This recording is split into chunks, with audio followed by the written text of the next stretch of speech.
വടക്കാഞ്ചേരി ഓട്ടുപാറയിലെ പ്രമുഖ പലചരക്ക് വ്യാപാര സ്ഥാപനത്തിൽ തീപിടുത്തം.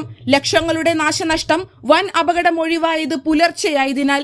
വടക്കാഞ്ചേരി ഓട്ടുപാറ ബസ് സ്റ്റാൻഡിന് പുറകിലുള്ള ബൈപ്പാസ് റോഡിൽ പ്രവർത്തിക്കുന്ന പട്ടാമ്പി സ്റ്റോഴ്സ് എന്ന പലചരക്ക് വ്യാപാര സ്ഥാപനത്തിൽ ഇന്ന് പുലർച്ചെ 5:30യോടെയാണ് തീപിടുത്തമുണ്ടായത്. കെട്ടിടത്തിൽ നിന്ന് വലിയ തോതിൽ പുക ഉയരുന്നത് കണ്ട നാട്ടുകാർ ഉടൻ തന്നെ വടക്കാഞ്ചേരി ഫയർഫോഴ്സിനെ വിവരമറിയിച്ചു. നിമിഷ നേരം കൊണ്ട് സ്ഥലത്തെത്തിയ വടക്കാഞ്ചേരി ഫയർ സ്റ്റേഷനിലെ അസിസ്റ്റന്റ് സ്റ്റേഷൻ ഓഫീസർ ശ്യാംകുമാറിന്റെ നേതൃത്വത്തിലുള്ള അഗ്നിശമന സേനാംഗങ്ങൾ അരമണിക്കൂറിലേറെ നടത്തിയ തീവ്ര ശ്രമത്തിനൊടുവിലാണ് തീ പൂർണ്ണമായും അണച്ചത്. ഗ്രൗണ്ട് ഫ്ലോറിൽ സൂക്ഷിച്ചിരുന്ന ഭക്ഷ്യ എണ്ണകൾ ഉൾപ്പെടെയുള്ള സാധനങ്ങൾക്ക് തീ പിടിച്ചതിനാൽ നാശനഷ്ടത്തിന്റെ ആഘാതം വർദ്ധിച്ചു. ലക്ഷങ്ങളുടെ നാശനഷ്ടം കണക്കാക്കുന്നു. ഇലക്ട്രിക് ഷോർട്ട് സർക്യൂട്ടാണ് അപകടത്തിന് കാരണമെന്നാണ് പ്രാഥമിക നിഗമനം. സംഭവം പുലർച്ചെയായതിനാൽ മറ്റ് അപകടങ്ങളോ ആളപായമോ ഉണ്ടായില്ല.